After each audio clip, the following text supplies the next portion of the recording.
Good evening. My name is Turner Bitton. I'm the Executive Director here at Westview Media.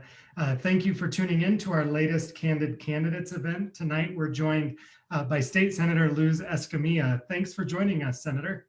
Well, thank you, Turner, for the invitation. Yeah, we're very glad to have you tonight. For those who are watching live on Facebook, please feel free to submit your questions for Senator Escamilla in the chat. And we'll get to as many as we can. To get started, why don't you just tell us a little bit about yourself, your background, and kind of how you came to be in politics? Oh, sure. Well, first, thank you. It's always a pleasure, and any opportunities to connect with constituents and others is critical right now. It's been quite a different style of campaigning. My name is Luz Escamilla, and I'm a Salt Lake City resident. So I live in the Rose Park area with my husband, Juan Carlos, and our children. And we have 2 teenagers, a senior in high school and a sophomore, a 5-year-old and a 4-year-old, so kindergarten and preschooler. We also, my oldest stepkids are older and they're independent, so but adult kids as well. So we get to enjoy all the different stages in our household when we all get together. And my been in the state legislature for the last 12 years. So this is my 3rd term serving as a state senator. Got elected in 2008. I'm currently the Senate Minority Whip.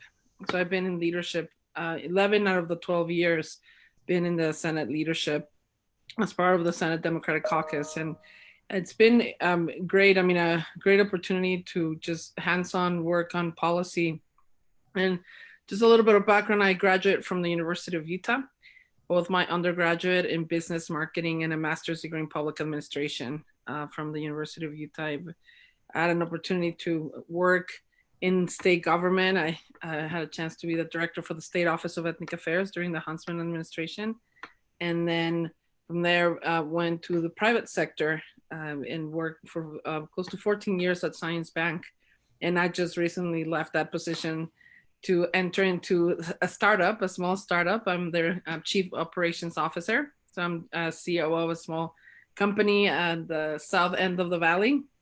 And it's mostly, focusing on healthcare and managing care for individuals so we can get a better outcome for them. So prior to, my government experience, I've had the opportunity to do healthcare policy, actually.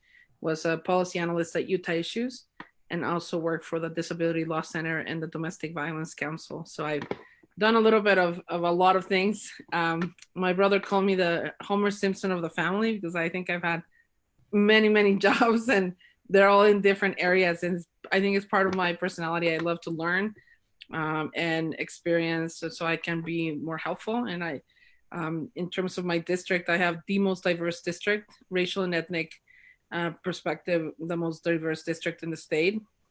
I also have the district with more working poor families. So all my schools in my district are Title I schools, just so you get an idea. And we have the highest earned income tax returns come from Senate District 1.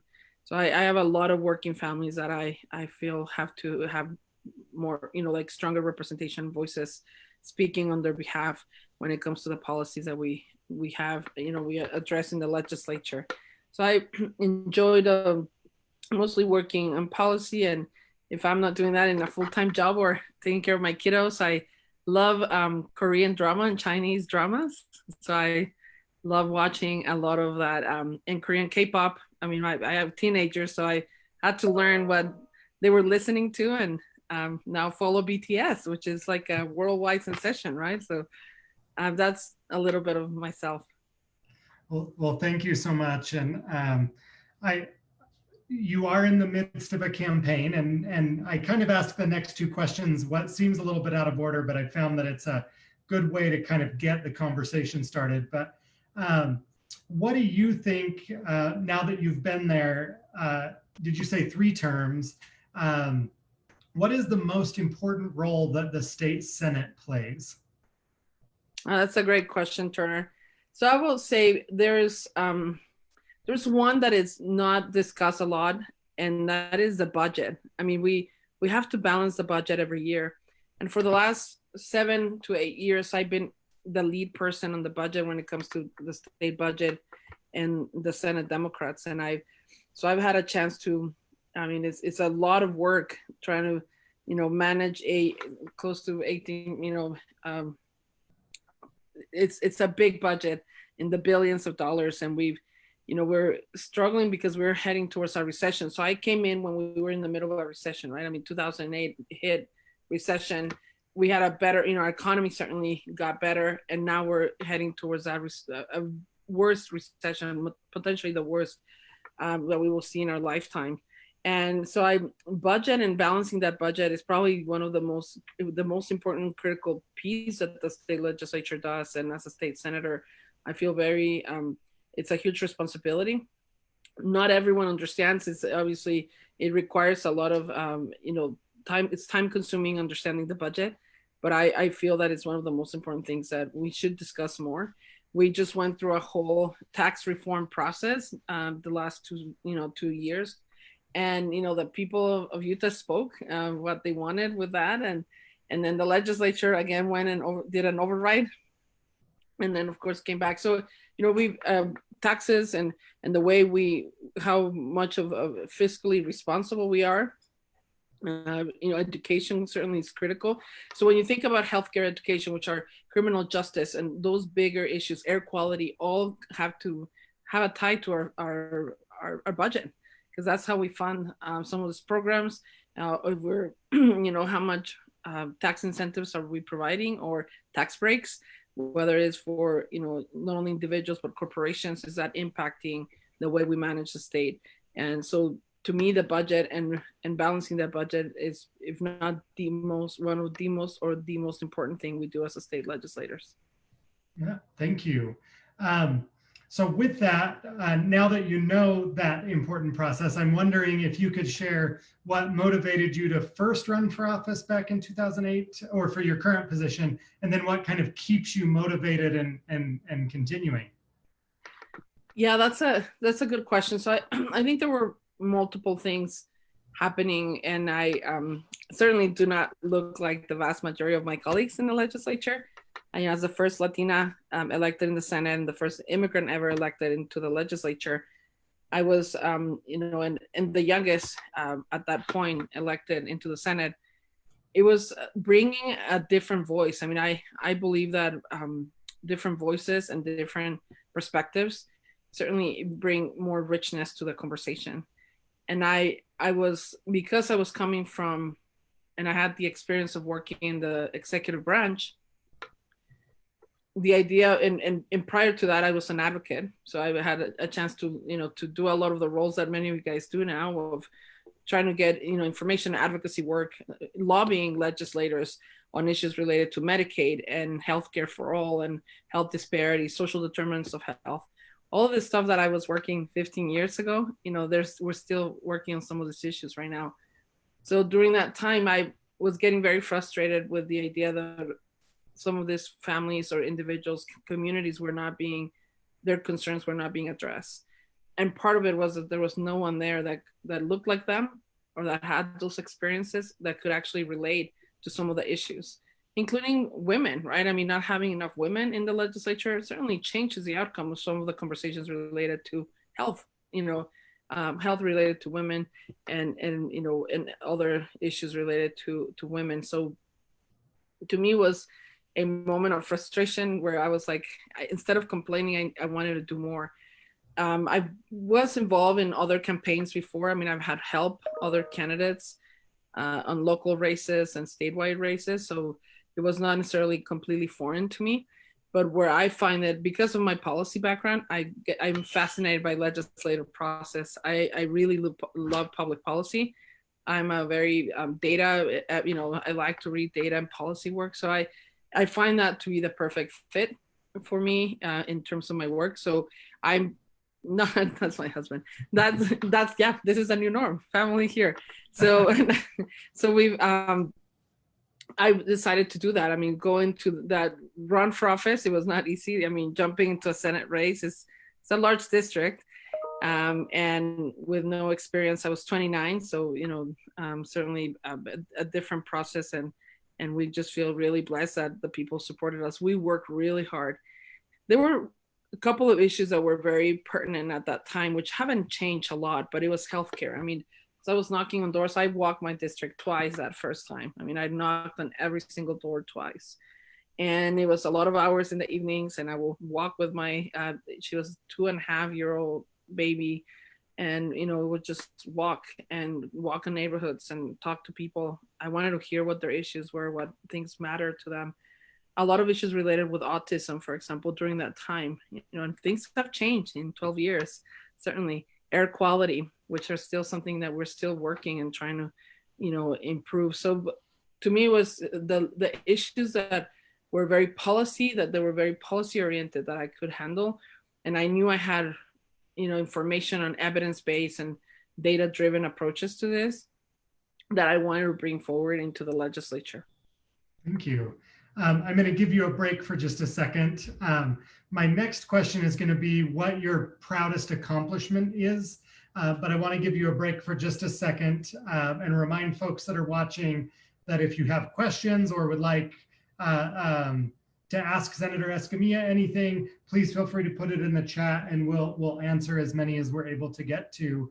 But with that, I'd like to ask, what is your kind of proudest legislative accomplishment? Oh, so that's a really good question. I mean, I don't know if you followed, but I decided a year ago to get into this crazy idea of running for mayor for Salt Lake City. So, I had a chance to do a lot of analysis of, you kind of like when you're running for those positions, obviously the work you've done comes back, and you have a chance to review. I mean, I went back and we went into every single bill I've run that I've passed. Fortunately, I've had a really good success rate on passing bills, which for a Democrat is not an easy task. We are outnumbered significantly. So we, in order to succeed as a Democrat in the state legislature, you have to learn how to bring consensus and work with your colleagues on the other side of the aisle. And I feel lucky that I have really good relationships with my, members of the Republican Party and caucuses in the state legislature. A couple of really critical ones that are still, that are, even years later, you start seeing, just the change in the policy and how it's paying off. I love that. Now they have years into implementation. Because remember, we passed legislation with intent and hoping that that's going to happen. And then you have an implementation process, which is the executive branch. And then you may have a judicial process that will question and interpret your intent.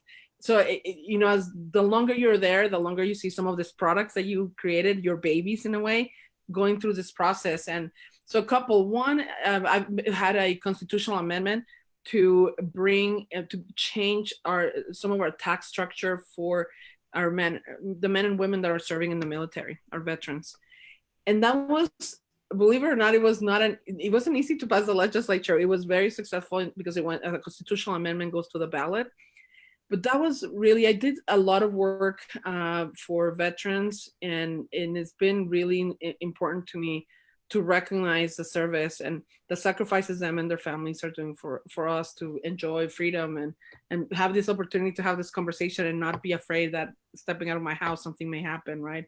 So the veterans piece is one. Did also work related to air quality has been an interesting place where I found, I'm not an expert in terms of my profession, but I live in probably the most polluted part of the state, and it's devastating. And as someone that has developed asthma, and I have a 3-year-old with asthma. Well, my 4-year-old has asthma now; she's 4. Air quality has become very, very important. And in policy, going after polluters, I was mentioning yesterday, like going after polluters, I learned the power of lobbyists, and just how difficult sometimes those battles are. But seeing things happening after you work so hard for that, the inland port and some of the work we've done to try to mitigate that impact is certainly an area that I feel is great work. The work we've done on adoption is not an issue that you see a lot being discussed in platforms or agendas. You never see a legislator that puts an adoption policy on their flyers or literature. but I've done multiple bills to really protect the integrity of adoption processes in our state, to make sure that children, the welfare of children is protected and their interest, as well as, you know, biological parents and adoptive parents. And that has been a really unique process. It's an emotional issue. Of course, you're talking about a child's life and you know, children, but it also involves a lot of financials, and it's an expensive process.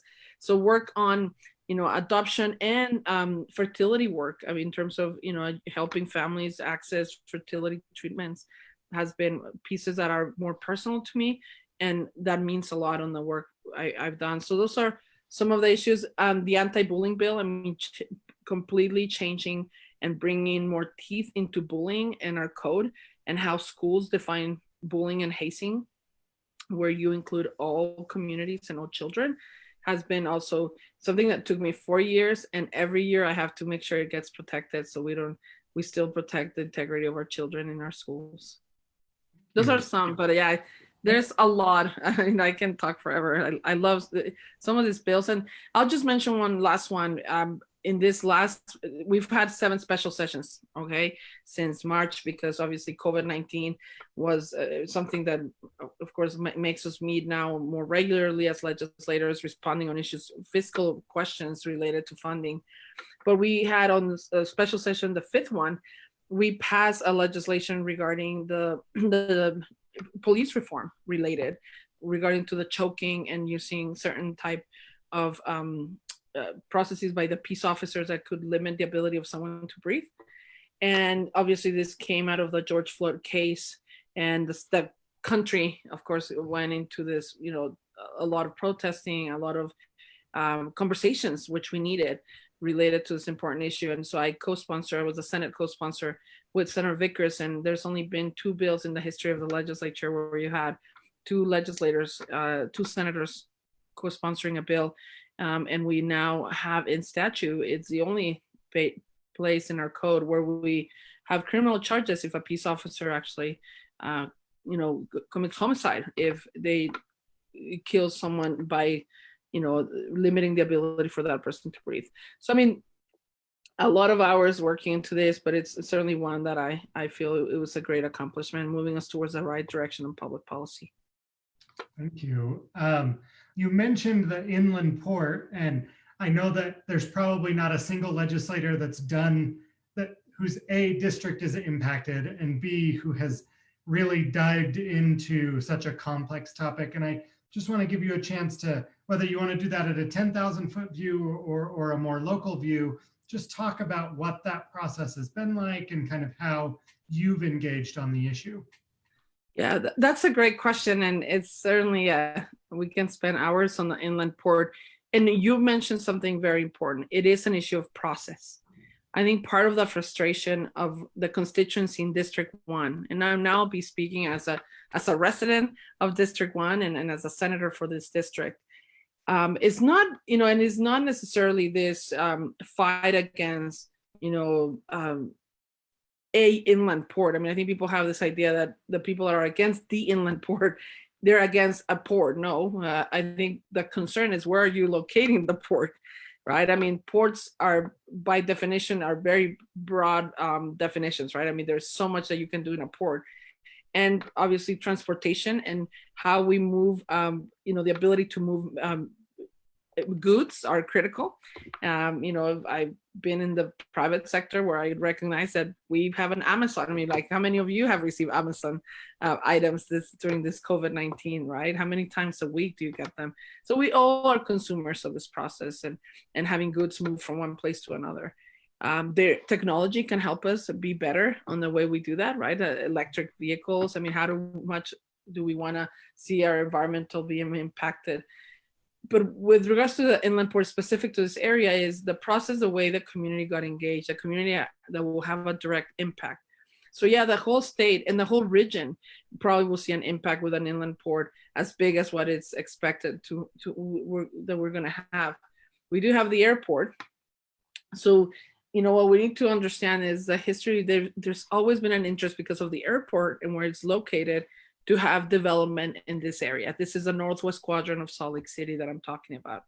So it's what divides, the division between Salt Lake and Davis County, where the airport is. But it's also not a friendly place to be developing, really. And I think that's kind of like the critical piece here.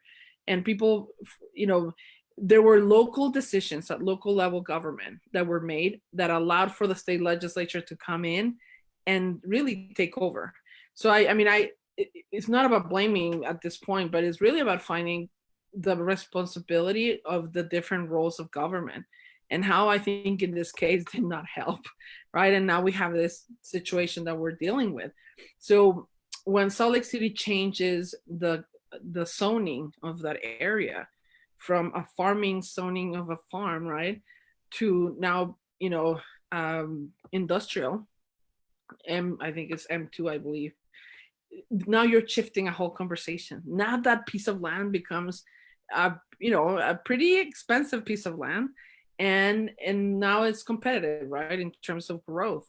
And not to say that growth is not important. We need growth, we need jobs, absolutely, but you cannot put a lot of this growth in a way that is going to hurt families and individuals and their ability to breathe.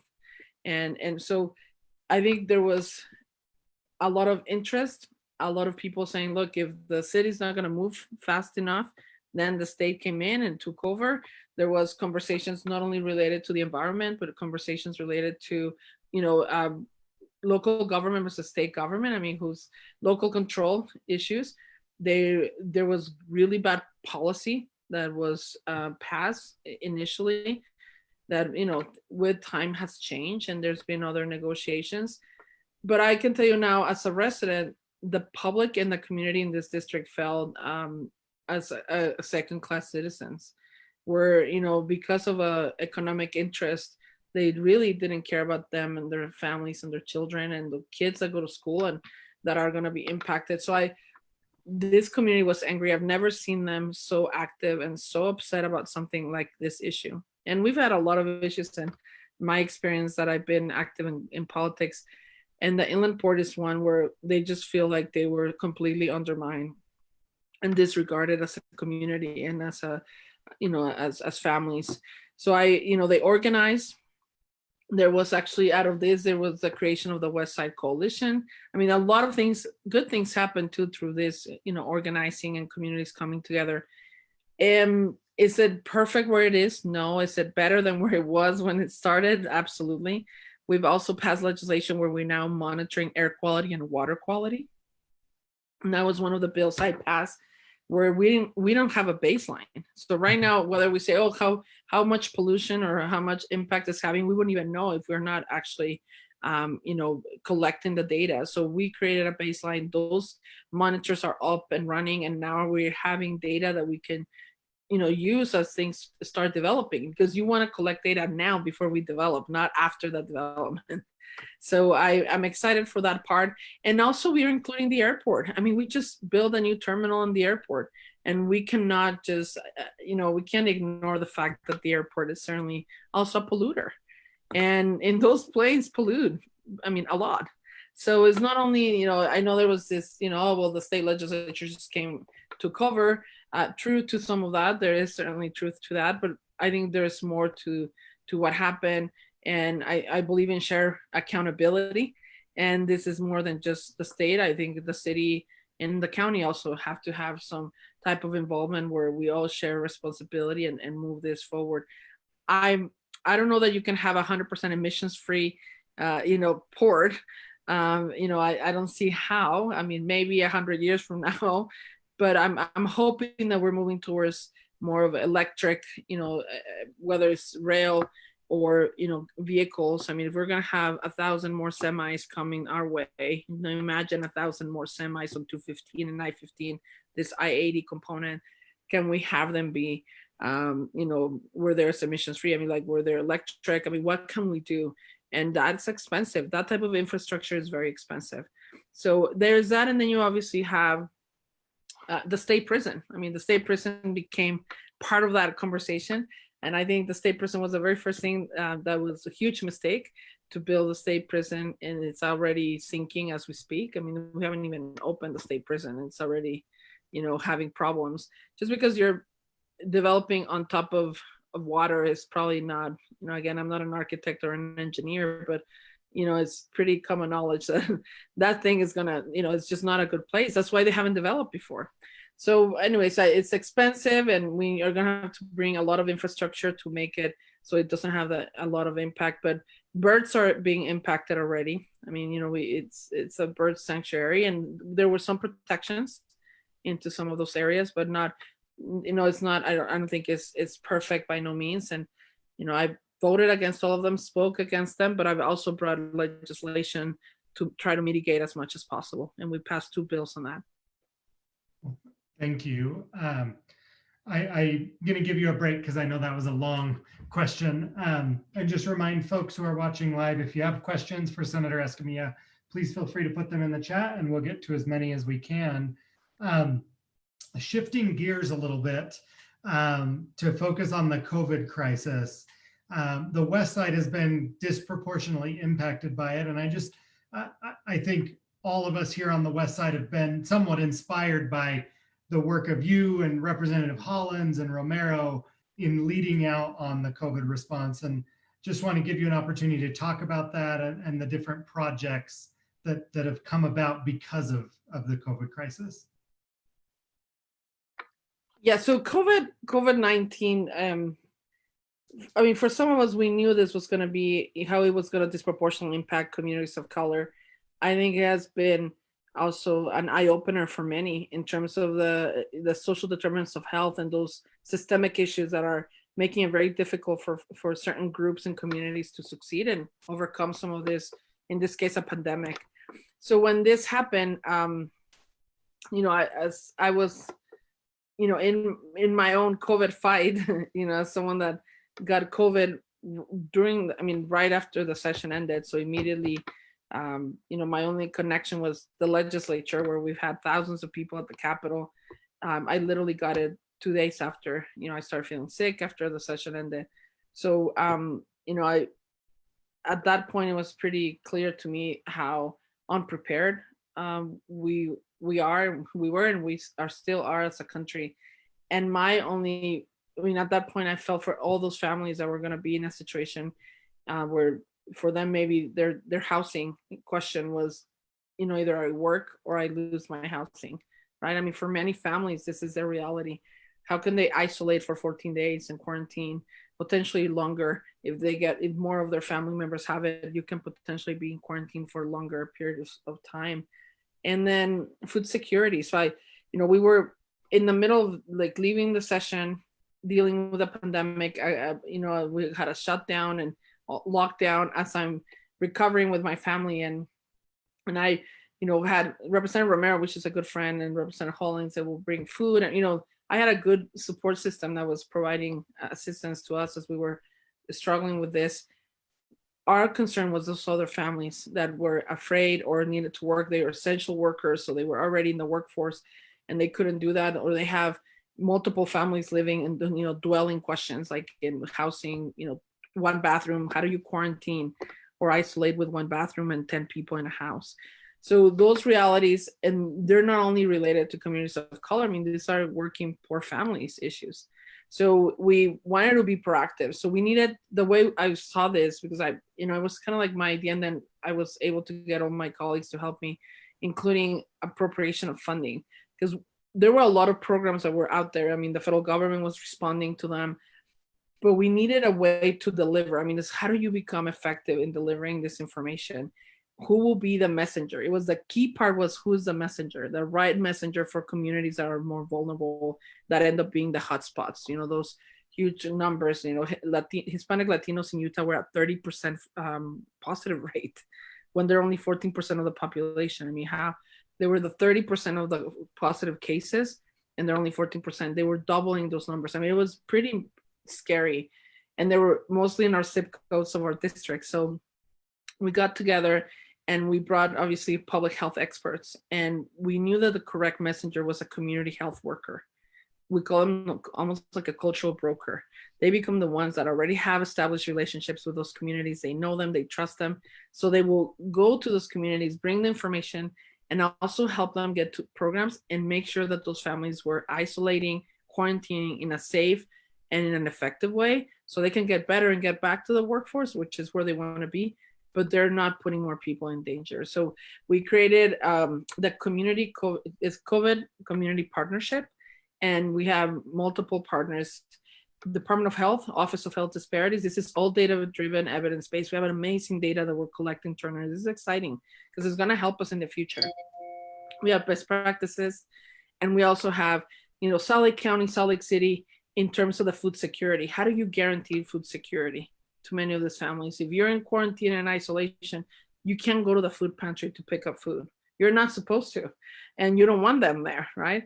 So we created a whole mechanism so people could actually collect, get their food at their home, in boxes for a week or the 2 weeks that they're going to be in isolation and quarantine. So we've a whole system.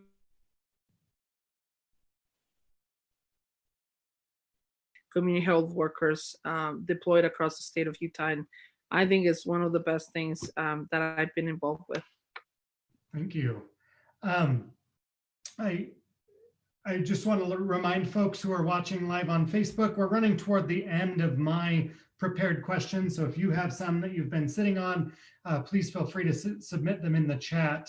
I'd like to kind of turn back to the election, and there's a lot of attention being paid nationally to the presidential election and other kind of higher profile elections. But I'm wondering if you could, in a nutshell, just tell voters why this race is important and why they should be paying attention to who their state senator is. Well, first I'll say, I had a chance to be on 3 presidential elections and the ticket with 3 presidential elections. And presidential elections get a lot of more attention, of course, at a national level. It's also very competitive when you're fundraising and you're competing with all this national visibility issues and presidential cases. You also have a governor's race in our case. So in the state of Utah, we have the governor, we have attorney general, so those at the top of the ticket. And of course, every congressional seat is up every 2 years, and this is not the exception. I don't think we have any U.S. senators up this year. So, so what happens and why? What can I say? I mean, if this last 4 years are not motivation for someone to vote, to exercise that, the right to vote, their right to vote, and that opportunity to have a say, then I really you should be voting like it's your life depends on it. And it, because it does. If not, I mean, look where we are in, this failure of our response at the federal level on COVID and heading towards a recession. We can talk also hours on our just internationally, where we are with international affairs. And anyways, it's a scary time. It's a scary time. And we have an opportunity to do something. I was in a conversation with someone that, especially younger people, that 18 to 25 is a tough group to get them excited or engaged. Maybe we need to have more politicians on TikTok. I don't know, what's happening there, but in different generations, right? I get it. There's some generational gaps issues that, that are difficult sometimes to close those gaps, but really is a lot of what we need to change happens at the local level, and it goes up the ladder. So when I have people say, well, why do I care? My vote won't matter on the Biden, Trump race, especially coming from Utah. We obviously have the electoral college system, but I'm like, but imagine in that ballot, you could be the decisive vote on a House of Representatives district, seat, or a Senate seat. It happens. I know people have lost by 2 votes. I've met them, 4 votes, I think, was one of the House districts 4 years ago that was decided by 4 votes. This happens all the time. So I'm a true believer that every vote counts. Yeah, we do have an electoral college system that at the end will have an outcome that sometimes doesn't match your popular vote. But I think exercising that vote is critical, and we have really important races. And what happens on top will trickle down to the bottom. So I'm hoping that we get more people engaged. We've seen an increase since we have vote by mail An amazing tool. It has been very effective in Utah. So, whatever the president is saying at the national level for Utah has worked, amazingly, and we don't have any problems. And so I hope people understand that taking 5 minutes to fill your ballot. There's questions, constitutional amendments on the ballot that we're going to be, voting on as residents of the state. One of them, I'm actually writing the dissent, the same statement on the one related to education and the funding. And I was one of the very few no votes on that bill. So, I hope people realize, especially now with what happened with COVID and the recession that we're heading towards, not having secure funding for our education system by having 100% of our income taxes going to education is probably not a good idea when we continue to be the lowest, or one of the the two lowest per pupil spending in the country.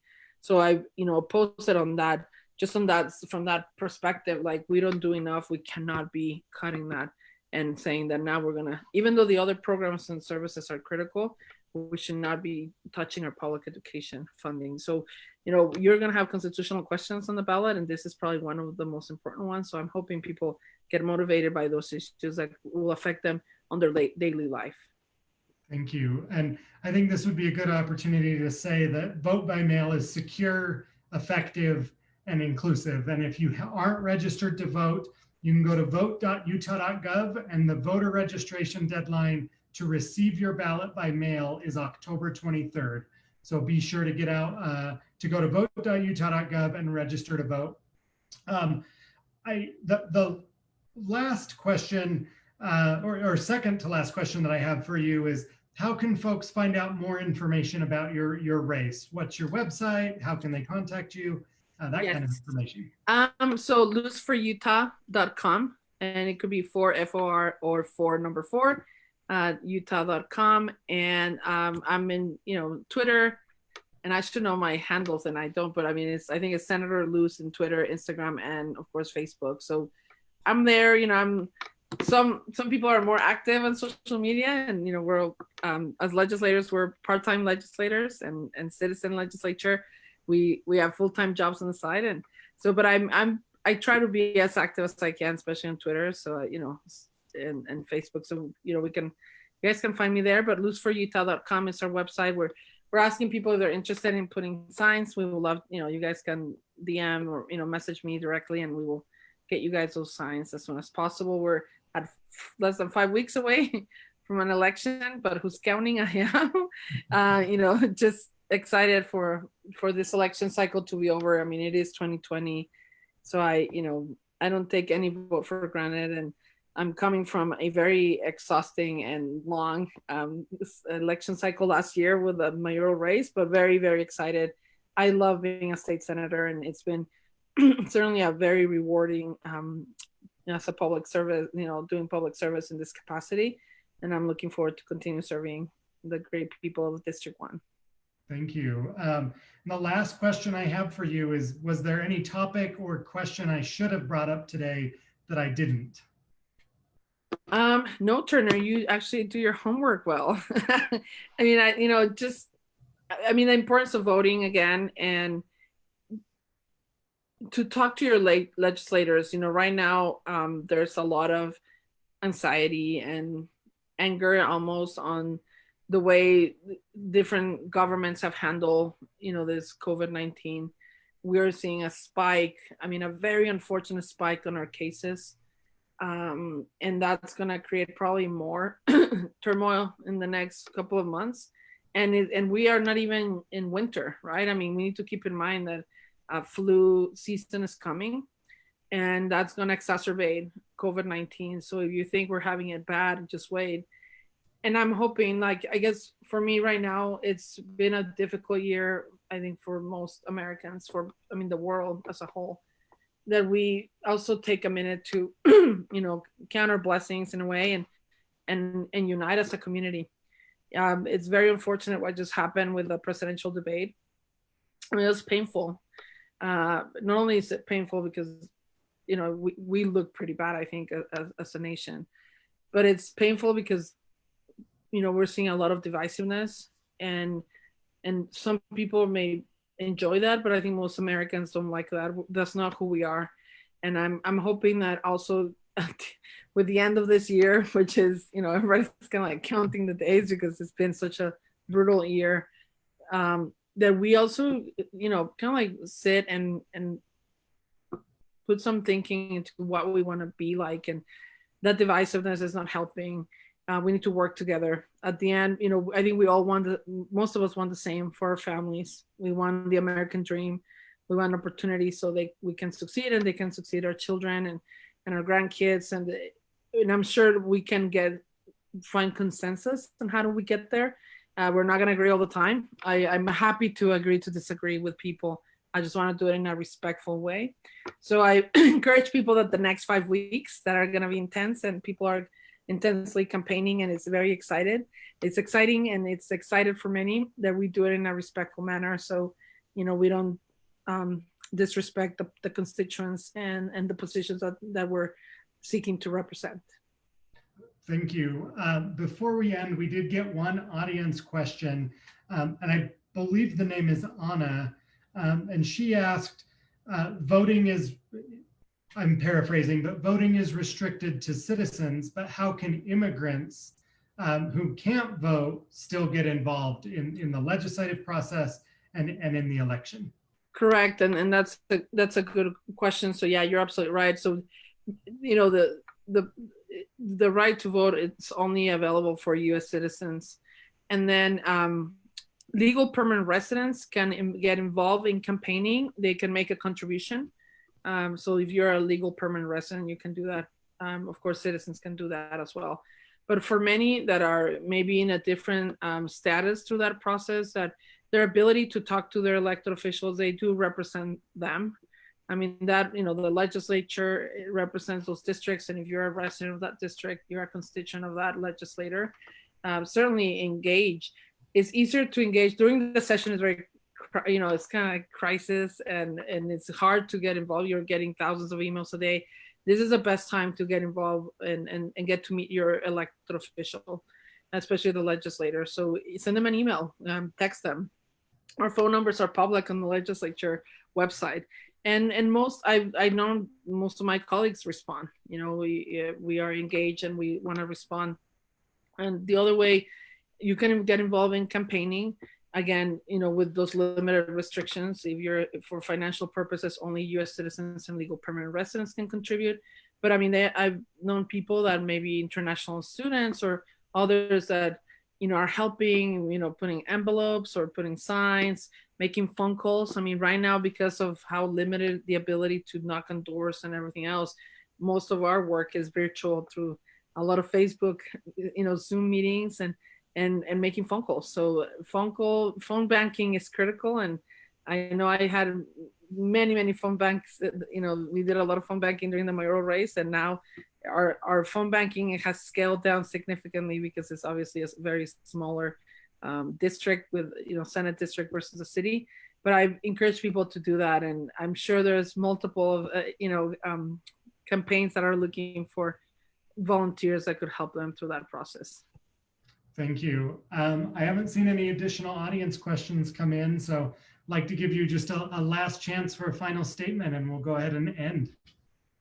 Great. Well, thank you, Turner, and more importantly, thank you to the constituents of Senate District 1. I've been honored, and I'm proud to be your state senator, and hoping to continue representing you in the Utah State Legislature. And I want you to know that I'm committed to continue fighting for the issues that affect us as a community in our district. And I will never be a quiet voice. I'm pretty loud, but I'm also effective. I know how to work with my colleagues and to agree to disagree sometimes, but also find consensus on issues that are important. And I understand the budget and the policy process to bring the outcomes that we need. So I'm hoping to continue getting your support, and hoping to get many more voters participating on this election cycle 2020. Again, please, you can find my email if it's a legislative issue. I'm more happy to helping at le.utah.gov, or through our Facebook, and for campaign purposes, we're at luzforutah.com. but I'm also on Twitter, Senator Luz, and on Instagram as well. So thank you, Turner. And again, thank you to your audience and thank you for doing this, for highlighting the conversations with elected officials and candidates. Thank you so much, and good luck in November. Thank you. Take care. Bye-bye.